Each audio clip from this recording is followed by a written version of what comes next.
Welcome to G Fun Facts Online. Today, we are going to dismantle the intuitive physics of light that governs your daily vision to understand a machine that is arguably the most complex medical device ever built. We are talking about the transition from the era of illuminating tumors to the era of terminating them with ballistic precision. This is the story of proton arc therapy. To understand why this technology is a revolution and not just an upgrade, we have to start with a concept that has driven medicine for a century: the magic bullet. The idea, proposed by Nobel laureate Paul Ehrlich, of a drug or agent that strikes only the disease without harming the host. For decades, radiation therapy has struggled to meet this ideal because of a fundamental problem with X-rays, or photons. Traditional radiation works like a flashlight beam shining through a block of semi-transparent gel. It enters the body, deposits energy, and travels all the way through, exiting the other side. If you are trying to hit a tumor deep in the brain or the chest, that X-ray beam is irradiating everything in its path, both before it hits the tumor and after it exits. This exit dose is the unavoidable collateral damage of photon physics. But protons represent a different paradigm entirely. We are no longer dealing with the physics of light, we are dealing with the physics of ballistics. A proton is a heavy, charged particle, about 2,000 times heavier than an electron. When you fire a proton into the human body, it behaves like a depth charge or a precision-guided missile. It has a specific range. It travels a set distance, determined by its energy, and then it detonates. This behavior is described by the Bragg Peak. When a proton enters the body, it is moving incredibly fast, zipping past the electrons in your surface tissues without interacting much. This is the plateau region, where the dose is very low. But as the proton travels deeper, electromagnetic drag slows it down. As it slows, it spends more time near atoms, increasing the interaction. Suddenly, just as it runs out of kinetic energy, the proton dumps its entire remaining payload in a catastrophic burst of ionization. That is the Bragg Peak. Immediately after that peak, the dose drops to practically zero. The proton stops. There is no exit dose. Nothing behind the target gets hit. This is the fundamental advantage of the particle. For years, we utilized this with static beams firing from the left, the right, maybe the front. This was known as intensity-modulated proton therapy. But proton arc therapy, or PAT, takes this ballistic advantage and multiplies it by the geometry of the circle.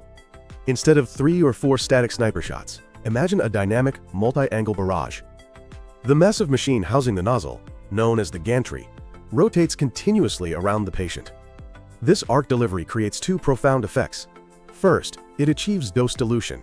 Instead of one patch of skin receiving a moderate hit, the entrance dose is spread out over a 360-degree path, making the impact on any single point of healthy tissue negligible. Second, it offers angular freedom. If a tumor is wrapped around the spinal cord in a C-shape, a fixed beam might have to pass through a rib or a sensitive organ to reach it.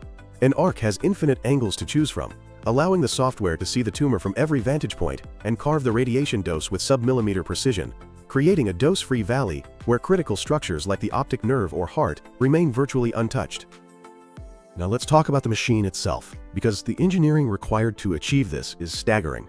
We are talking about engineering a Leviathan. The heart of the facility is the particle accelerator, which drives this ballistic warfare. To treat a deep tumor, protons must be accelerated to approximately 60% of the speed of light, reaching energies of 250 mega-electron volts. We use two main types of engines: cyclotrons and synchrotrons. A cyclotron is a massive electromagnetic spiral. Protons are injected into the center and spun outward by high-frequency voltage, held in place by a static magnetic field. They spiral out until they are stripped off and shot down the beamline. Cyclotrons are great because they produce a continuous stream of protons, but they output a fixed maximum energy. To hit a shallower target, you have to physically slow the beam down by passing it through blocks of plastic or graphite, known as degraders. On the other hand, we have the synchrotron, a ring of magnets where the field strength synchronizes with the particles as they gain speed. These machines accelerate protons in pulses or spills. They can dial in the exact energy needed for a specific depth, eliminating the need for degraders. This makes the beam cleaner. But here's the challenge for proton arc therapy: speed. As the gantry rotates around the patient, the tumor's depth relative to the skin changes constantly. The beam must adjust its range or energy dozens of times per second. Modern synchrotrons have had to evolve specifically to meet this energy layer switching challenge, reducing the dead time between layers to mere milliseconds. And then there is the gantry. In standard X-ray therapy, the machine is relatively small. In proton therapy, the nozzle that aims the protons is just the end of a massive magnetic optical system. Standard proton gantries are 3 stories tall and weigh as much as a jumbo jet, between 100 and 200 tons. To perform arc therapy, this 200-ton structure must rotate with absolute smoothness. It cannot wobble more than a fraction of a millimeter. The engineering hurdle was not just moving it, but moving it while shooting. In the past, we had to move, stop, and shoot. That is too slow. True proton arc therapy requires the gantry to rotate continuously while the beam paints the tumor. This demands the synchronization of heavy mechanical industry with quantum-level beam steering.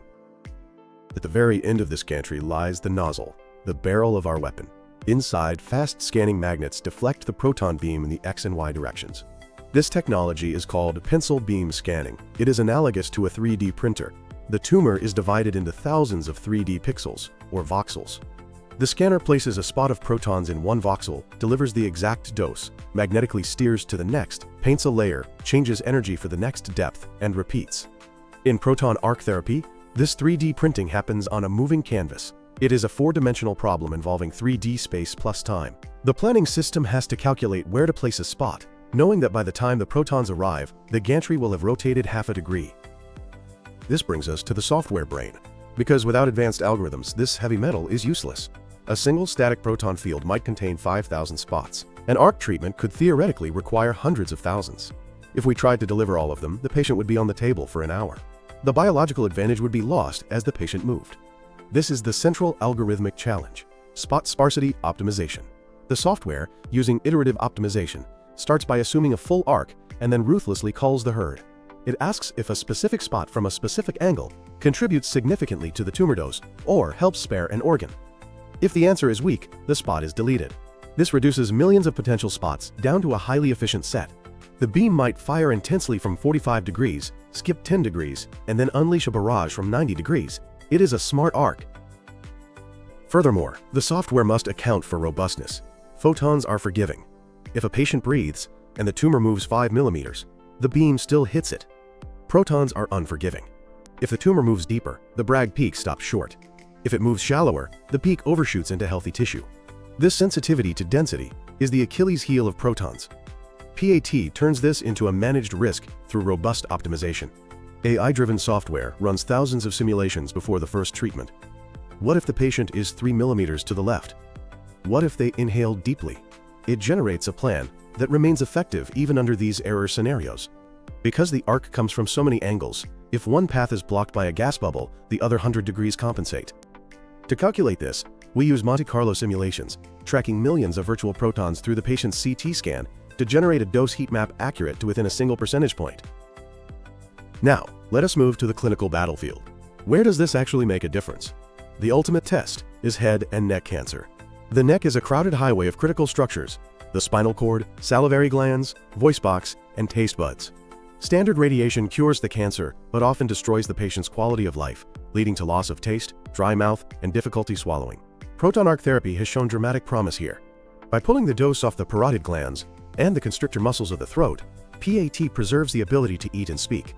In nasopharyngeal carcinoma, which sits at the base of the skull, PAT can arc under the jaw and over the eyes, painting the tumor while sparing the oral mucosa. Recent data suggests a significant reduction in the need for feeding tubes. In the brain, particularly for pediatric tumors like medulloblastoma, the stakes are even higher. The developing brain is exquisitely sensitive. The ballistic stop of the proton prevents exit radiation from hitting the frontal lobes or the hippocampus, the memory center. This cognitive sparing is vital for ensuring a high-functioning life after cancer.